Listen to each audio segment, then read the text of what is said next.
Thank you so much for having me out here today. My name is Jayne Ullstrom, and I have the privilege of serving as the Executive Director for the JDRF Lincoln and Greater Nebraska Chapter. What we do at JDRF is we work with families in our community affected by type 1 diabetes.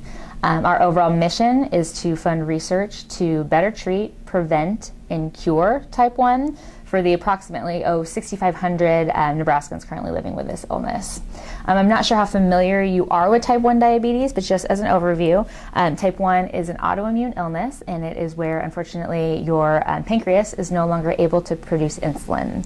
The medical kind of issue with insulin is what we say is you need insulin in order to get energy from your food. That doesn't go into the full effect of really explaining that insulin is something you need to survive.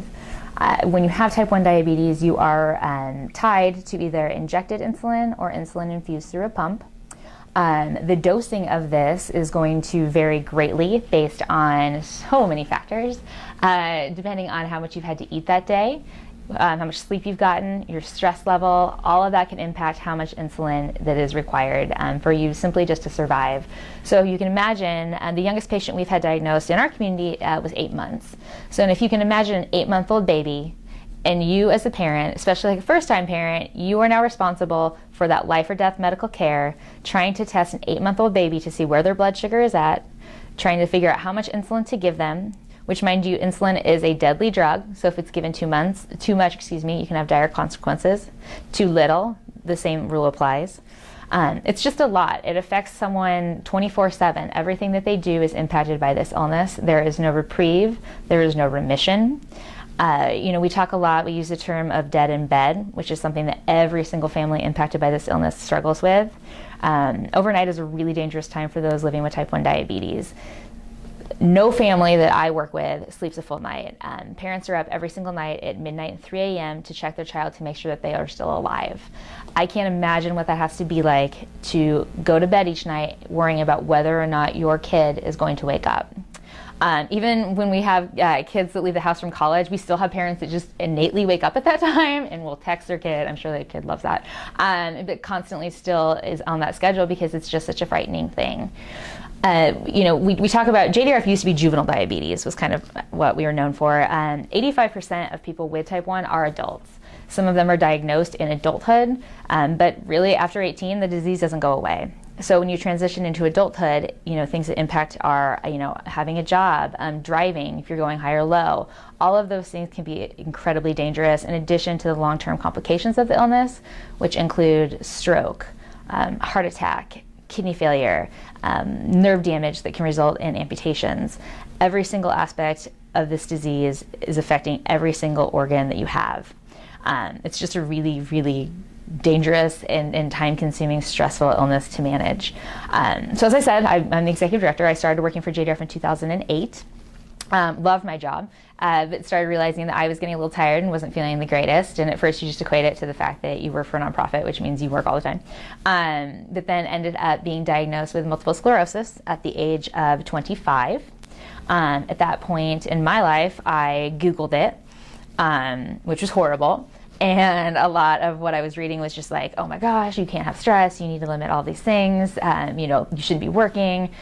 So I thought, well, I can't work, I can't maintain what I was doing, and so I made the decision to work part-time, and was lucky and was hired on at Goodrich at Dawes Middle School, which at the time, and I believe still currently as just Dawes Middle School, is the highest level of poverty of any middle school in our community. It's 72% of those children live below the poverty level. Going into this job, I really thought that I knew everything. I just thought, I grew up really like liberal and progressive, and I had friends and associates of all different walks of life, and I thought that I got poverty in our community, and I was wrong. I was very wrong.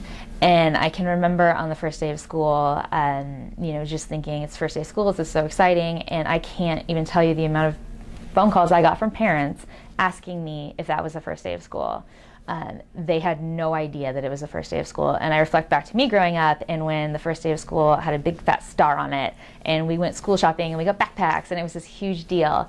And for these kids, education is on such a low place on the totem pole that the families didn't even know it was the first day of school. Now, in a lot of situations, that can be because the parents, there's drug abuse situations or just neglectful parenting. But in some, it can also be that parent might be working 5 jobs in order to provide for their kiddo. And so it's just, that's a priority, and that went to the bottom of the wayside. So there's many different reasons for that, but it was just something that was so interesting to me. And working with families, that live with poverty on a daily basis, you also get to see the fact that, when it comes to the education, if a child doesn't even know they're going to have a roof over their head, studying for that science test kind of isn't as big of a priority. So you really saw firsthand that it wasn't that education wasn't important, it's just there was all of these things on top of it that were so much more pressing. Quite frankly, things that shouldn't be pressing for a child. Education should be the most important, but when you don't know where your next meal is coming from, that's going to take priority.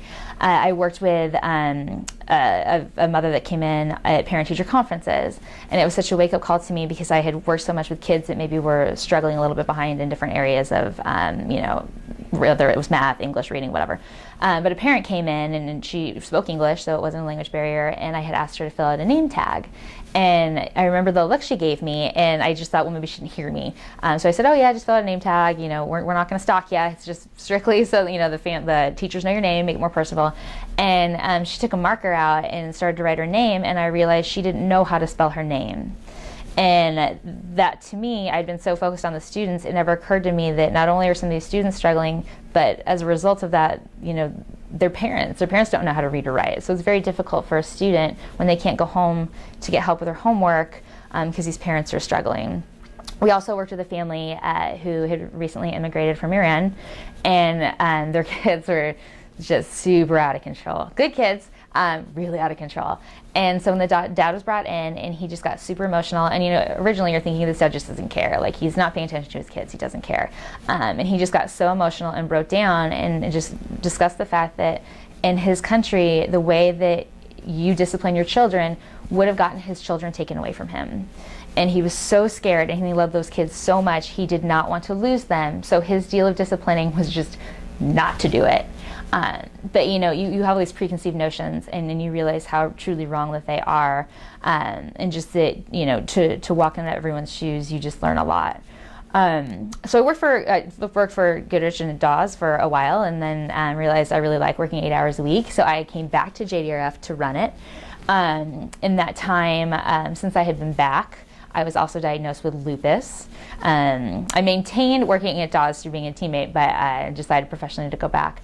But one of the things that I hear a lot in my job working for a medical research, for lack of a better term, nonprofit, is the pushback will be, well, the money doesn't stay local. Truthfully, it does. It does in our programming and our support groups and things like that. But really, through that research, I wouldn't be working, and I wouldn't be volunteering, and I wouldn't be doing those things if it wasn't for the medical research that has gone into treatment that I receive. With JDRF, I know when families were initially diagnosed 40 years ago, the life expectancy was 35 years. Those individuals wouldn't be here, and they wouldn't be working. When you look at not only the increase in life expectancy and treatment and how much better everyone's lives are, you also see that wouldn't be possible without care. The issue with care is it's expensive. A family with type 1 diabetes, on average, with health insurance, is going to spend $350 to $900 a month. That's something that is not affordable for a lot of families. If you take into account, too, if you have multiple patients, I don't even know how they make that work. And insulin is not a drug that you can just not take. It's not an aspirin. It's not this is going to kind of help you, but, whatever. You need insulin to survive. If you do not have insulin, you will be dead within a matter of days or weeks. So when we talk about the importance of income and health and education, all three of these entities are so tied together in order for us to have the most successful community possible. Each of us is just one loss of a job, one diagnosis away from needing United Way and Community Health Charities' help and their support. That's just a fact. If you've been fortunate enough to not necessarily require the use of an agency at this point, that's wonderful, but someone you love or care about probably has. every little bit to this campaign matters. By giving to the general fund, you are investing and supporting Lincoln and supporting our community members, and I can't stress enough how important that is and how we all appreciate what you do. Please know that it doesn't matter how much you're able to give. Yes, it's wonderful when you can give $10,000. That's not realistic for everybody, and we understand that. Even if you're able to give $10 a paycheck, it all adds up and it makes a huge, huge, huge impact. I just want to thank you on behalf of myself and my story, on behalf of the families that I work with at JDRF, and on behalf of the families that I work with through Lincoln Public Schools. Thank you for making a difference in our community. We just simply couldn't do it without you.